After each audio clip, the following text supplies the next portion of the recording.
নমস্কার বন্ধুরা, আজকের ভিডিওটি অত্যন্ত গুরুত্বপূর্ণ হতে চলেছে। তোমরা অনেকেই 2016 সালের গ্রুপ ডি ইন্টারভিউ নম্বর এবং রেজাল্ট নিয়ে জানতে চেয়েছিলে। আমার হাতে এখন 2016 সালের একটি মেরিট লিস্ট রয়েছে, যা থেকে আমরা দেখব ইন্টারভিউতে পরীক্ষার্থীদের কেমন মার্কস দেওয়া হয়েছিল এবং সিলেকশনের ক্ষেত্রে সেই নম্বর কতটা বড় ভূমিকা পালন করেছিল। এই লিস্টটি ভালো করে লক্ষ্য করলে দেখা যাচ্ছে ওয়েস্টার্ন রিজিয়ন থেকে এই লিস্টটা পাবলিশড হয়েছিল 2016 সালে। প্রথমে দেখো, এখানে জেনারেল ক্যাটাগরি নিয়ে আলোচনা করব, ঠিক আছে। এই ক্যাটাগরিতে টোটাল মার্কসের মধ্যে এই ব্যক্তি পেয়েছিল 39 আউট অফ 45 মধ্যে, এবং সে পিটি মার্কসে কত পেয়েছে 3.50, মানে 3.5 সে কিন্তু নাম্বার ক্যারি করেছিল ইন্টারভিউতে। তারপরেও সে দেখো র্যাঙ্ক আছে ওয়েটিং লিস্টে। দেখতে পাচ্ছ এত নাম্বার পাওয়া সত্ত্বেও সে কিন্তু ওয়েটিং লিস্টে আছে।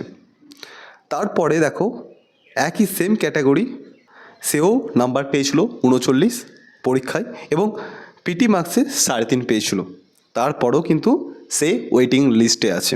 যারা ভাবছো যে আমি এই নাম্বার পেলে খুব সহজেই চান্স পেয়ে যাব, সে কিন্তু নয়। হতে পারে তখনকার কাট অফ হাই ছিল, এইবারে কাট অফ কম হতে পারে, সে ব্যাপারটা আলাদা। কিন্তু 2016 সালে এমনই কাট অফ কিন্তু গিয়েছিল।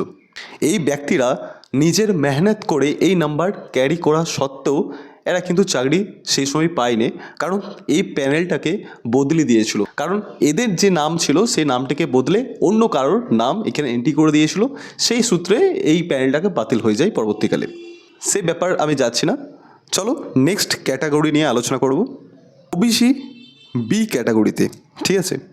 ওবিসি বি ক্যাটাগরিতে ওয়েস্টার্ন রিজিয়নেতে এই ব্যক্তি পেয়েছিল 39 নাম্বার ক্যারি করেছিল এবং পিটি মার্কস পেয়েছিল, মানে ইন্টারভিউ মার্কস পেয়েছিল 3। তারপরও কিন্তু সে ওয়েটিং লিস্টে ছিল। তার টোটাল নাম্বার ছিল 42, তা সত্ত্বেও কিন্তু সে কিন্তু ওয়েটিং লিস্টে ছিল। এইখানে যারা ফিজিক্যাল হ্যান্ডিক্যাপ পিএইচ আছে, দেখতে পাচ্ছ তো, সে ব্যক্তি 39 থাকা সত্ত্বেও এবং সে ইন্টারভিউতে 3 নাম্বার থাকা সত্ত্বেও সে কিন্তু ওয়েটিং লিস্টে ছিল। এরপরে আসি যে ইন্টারভিউ সম্বন্ধে।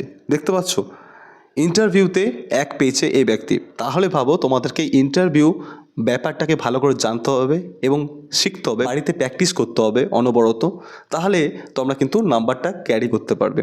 নেক্সট ভিডিও আমি ইন্টারভিউ নিয়ে বলতে চলেছি। অবশ্যই যারা নতুন এসেছো অবশ্যই চ্যানেলটিকে সাবস্ক্রাইব করে দিও। ওবিসি এই ক্যাটাগরিতে দেখো 40-এর মধ্যে 40 পেয়েছে এবং পিটি মার্কসে 3 পেয়েছে, তা সত্ত্বেও সে কিন্তু ওয়েটিং লিস্টে আছে। তাহলে ভাবো গ্রুপ ডিতে কীভাবে কাট অফ যায়। তোমরা অবশ্যই কমেন্ট করে জানাবে তোমাদের স্কোর কত হয়েছে এবং তোমাদের মতবাদ কি, যে এইবারে 2026 সালে কেমন কাট অফ যেতে চলেছে। এবার আসি সবথেকে বড় আপডেট, রেজাল্ট কবে প্রকাশিত হবে। দেখো বন্ধুরা, বর্তমানে যে আইনি জটিলতা প্রক্রিয়া চলছে তাতে পর্ষদ বা কমিশন খুব সাবধানে পদক্ষেপ নিচ্ছে। বিভিন্ন সূত্র মারফত যা খবর পাওয়া যাচ্ছে তাতে খুব শীঘ্রই আমরা একটা পজিটিভ আপডেট পাবো বলে আশা করছি। তবে নির্দিষ্ট কোনো তারিখ ঘোষণা না হওয়া পর্যন্ত আমাদের ধৈর্য ধরতে হবে এবং অফিসিয়ালি ওয়েবসাইটের দিকে নজর রাখতে হবে। পর্ষদ যদি মনে করে যে 18ই আগস্টে আমি রেজাল্ট পাবলিশ করব, তারপরে দেখবে হট করে দেখবে চেঞ্জ হয়ে গেল, অন্য আবার একটা ডেট বললো যে এই ডেটে পাবলিশড হচ্ছে না, অন্য ডেটে পাবলিশড হবে। সেই জন্য মানে সঠিক ডেট বলা যাচ্ছে না যে কবে পাবলিশড হবে, কিন্তু খুব শীঘ্রই পাবলিশড হতে পারে। তাহলে বন্ধুরা, এই মেরিট লিস্ট নিয়ে কি ভাবছো এবং যারা 2016 সালে ইন্টারভিউ দিয়েছিলে অবশ্যই তোমরাও কমেন্ট করে জানাবে তোমাদের ইন্টারভিউ কেমন হয়েছিল তখন।